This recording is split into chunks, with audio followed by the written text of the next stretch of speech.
आज हम division of amplitude का एक और एग्जाम्पल देखेंगे, जिसके अंदर हम देखेंगे कि आयाम के विभाजन के कारण हमें फ्रिंजें प्राप्त होती है। जैसा कि हमने थिन फिल्म इंटरफेरेंस में देखा, इससे पहले हमने न्यूटन्स रिंग में देखा। उसी तरह से यहाँ डिस्कस करेंगे कि किस तरह से डिवीज़न ऑफ एम्पलीट्यूड होता है। जो टोटल हमारे पास जो रे आती है वो अलग अलग आयाम में विभाजित होती है और कुछ डिस्टेंस चलने के बाद वो वापस रीयूनाइट या सुपर इम्पोज होती है किसी जगह पे, और वहाँ किस तरह का प्रभाव उत्पन्न होता है। सबसे पहले हम देखेंगे इसमें माइकलसन व्यतिकरणमापी जो हमारा उपकरण है उसकी बनावट किस तरह से होती है। इसकी बनावट के लिए हम देख रहे हैं, जैसा कि डायग्राम में है हमारे पास, कि M1 और M2 दो मिरर्स हैं जो कि ऑप्टिकली प्लेन मिरर्स है। M1 और M2 मिरर के अंदर वाली जो सरफेस है वो पूरी तरह से सिल्वर्ड है, ताकि जो भी प्रकाश इसके ऊपर पड़े वो वापस परावर्तित होकर अंदर की तरफ आ जाए। यहाँ पे हम देख रहे हैं कि जो हमारा M2 मिरर है वो फिक्स्ड मिरर है, जबकि M1 मिरर जो है वो एक किसी वाहक पेज पे लगा हुआ है, जिसकी सहायता से हम इसको आगे पीछे कर सकते हैं और इसकी जो दूरी जितनी भी चलेगा इसको हम परिशुद्धता से माप सकते हैं। और उसकी परिशुद्धता होती है 0.0001 सेंटीमीटर तक का भी अगर चेंज है तो इस लीस्ट काउंट तक का भी चेंज हम इस पेज की सहायता से माप सकते हैं। अब हम देख रहे हैं कि ये जो M1 मिरर है और M2 मिरर है, इनके पीछे ये पेच लगे हुए हैं दोनों के पीछे, जिसकी सहायता से हम इनको उनके तल में, जैसे कि हम इसमें लेफ्ट या राइट इस तरह से तल में दोनों मिरर्स को हम रोटेट कर सकते हैं। तो इनका समायोजन कर सकते हैं, इनका एडजस्टमेंट कर सकते हैं हम इन पेचों के द्वारा, इनको आगे पीछे लेके, और इनको एडजस्ट कर सकते हैं हम मिरर M1 और M2 जो कि ऑप्टिकली प्लेन है और जिसकी की इनर सरफेस जो है वो पूरी तरह से रज्जित है या उसके ऊपर पॉलिशिंग की हुई है। यहाँ पे हम देख रहे हैं कि G1 और G2 दो प्लेट्स लगी हुई है। ये जो G1 प्लेट है ये कहलाती है आपकी सेमी सिल्वर्ड ग्लास प्लेट, और G2 प्लेट कहलाती है कंपनसेटिंग प्लेट या प्रतिकारी प्लेट। G1 प्लेट को हम कहते हैं सेमी सिल्वर्ड ग्लास प्लेट, इसलिए कहते हैं क्योंकि ये अर्ध रज्जित पट्टी का होती है। तो जैसे ही ये एस सोर्स से लेंस पे लाइट गिर पड़ी, ये पैरेलल में कन्वर्ट हो गई, पैरेलल रेज में वन ऑफ द रे को हम कंसीडर कर रहे हैं। तो इस ए पॉइंट पे आके जैसे ही ये टकराती है, इस फर्स्ट जो आपका G1 ग्लास प्लेट है इसका फंक्शन ही यही है कि इसके ऊपर जैसे ही लाइट गिरेगी ये इसको दो पार्ट्स में ब्रेक कर देगी। आधी लाइट आपकी रिफ्लेक्ट होके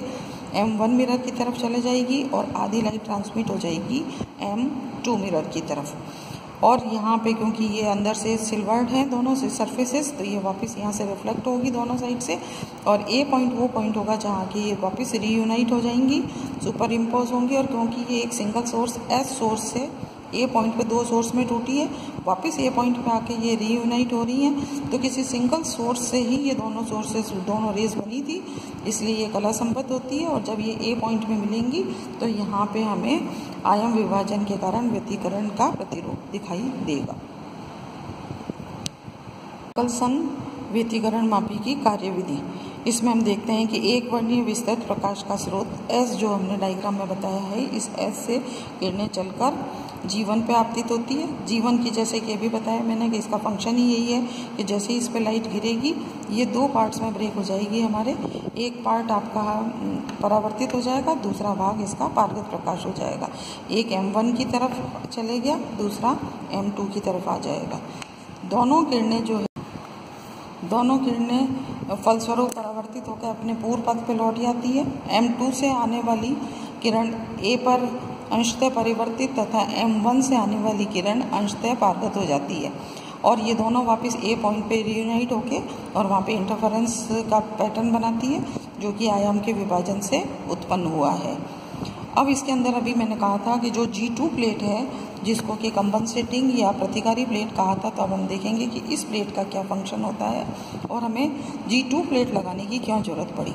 हमें ये पता है कि जब भी इंटरफेरेंस होता है तो सबसे एसेंशियल कंडीशन होती है कि हमारे जो सोर्सेज हैं वो कैसे होने चाहिए, दोनों कला संबद्ध स्रोत होने चाहिए, अदरवाइज कभी भी इंटरफेरेंस वहाँ पे नहीं होगा। तो डायग्राम से हम देखते हैं कि जब ये एस सोर्स से लाइट G1 प्लेट पे गिर रही है तो हम देख रहे हैं कि इसने इसको ये एक बार क्रॉस किया,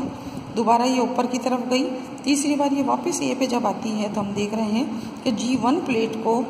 जो प्रकाश था, जो कि परावर्तित प्रकाश था, इसने 3 बार क्रॉस किया, जबकि जो पारगत प्रकाश है इसने इस प्लेट को यहाँ से गई और इसके टर्न से ही हम उड़ गई है वापस। तो हम देख रहे हैं कि जो आपका पारगत प्रकाश है उसने G1 प्लेट को एक बार क्रॉस किया है, जबकि जो परावर्तित प्रकाश है उसने इस प्लेट को 3 बार क्रॉस किया है।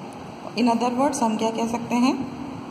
क्योंकि ये अलग अलग माध्यम में अलग अलग दूरी चली है। पहले तो देखिए आप सब जगह वायु माध्यम है, ये ग्लास प्लेट है तो ये ग्लास में चली, तो एक जो रे है वो ग्लास को 3 बार क्रॉस करी है, जबकि दूसरी वाली रे ने ग्लास को एक ही बार क्रॉस किया है। तो हम देखेंगे कि दोनों में पथांतर इंट्रोड्यूस हो जाएगा, और अगर पथांतर होगा तो कलांतर होगा, और अगर पथांतर और कलांतर लगभग समान नहीं होंगे तो कभी भी इंटरफेरेंस पैटर्न नहीं बनेगा। तो इसलिए हमने एक सेम मटेरियल और सेम डायमेंशंस, जिसकी कि लंबाई, चौड़ाई, मोटाई,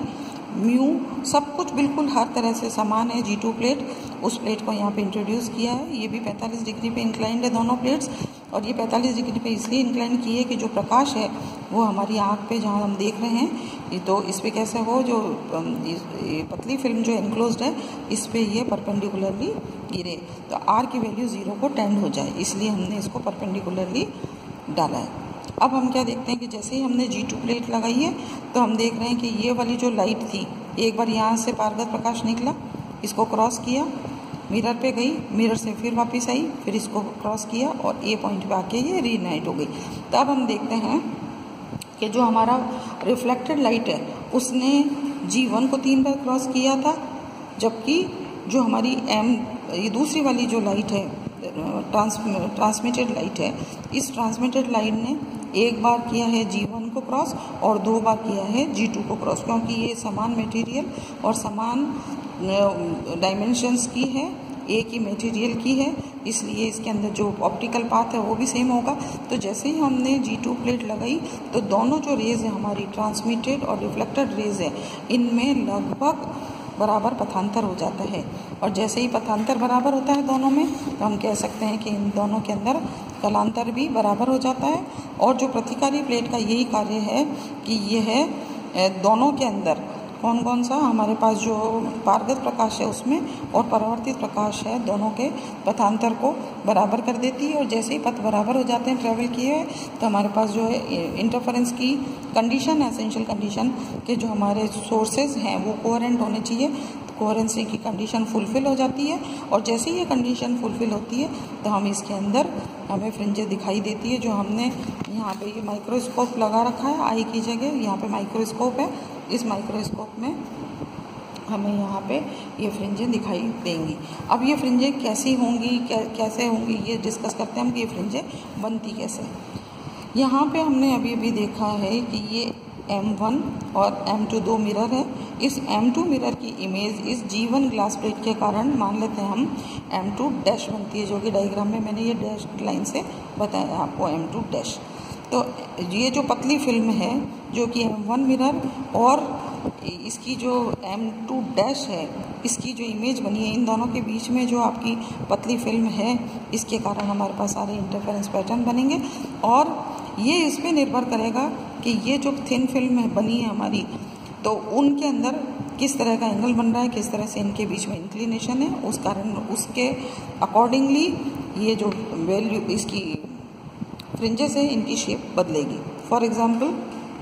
हम ये मानते हैं कि M1 और M2 मिरर बिल्कुल एक दूसरे के लंबवत है, तो हम देखेंगे कि जो इसकी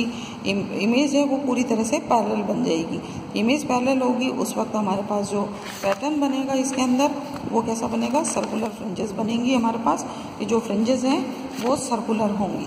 अगर ये इस तरह से नहीं है, मान लीजिए इन दोनों तीनों पेज की सहायता से हमने पीछे से इसको घुमाया और हमारे पास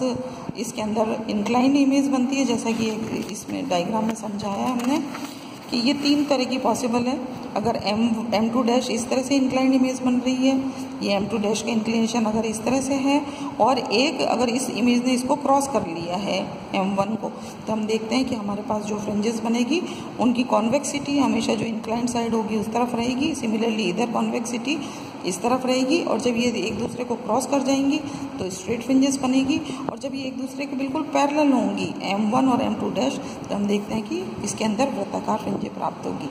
अगले लेक्चर में हम डिस्कस करेंगे कि व्यतिकरण माइकलसन व्यतिकरण मापी की सहायता से हम कौन कौन सी फिजिकल क्वांटिटीज़ को निकाल सकते हैं, कैलकुलेट कर सकते हैं और कौन कौन सी इसकी एप्लीकेशंस हो सकती है जो कि हमारे काम आ सकती है।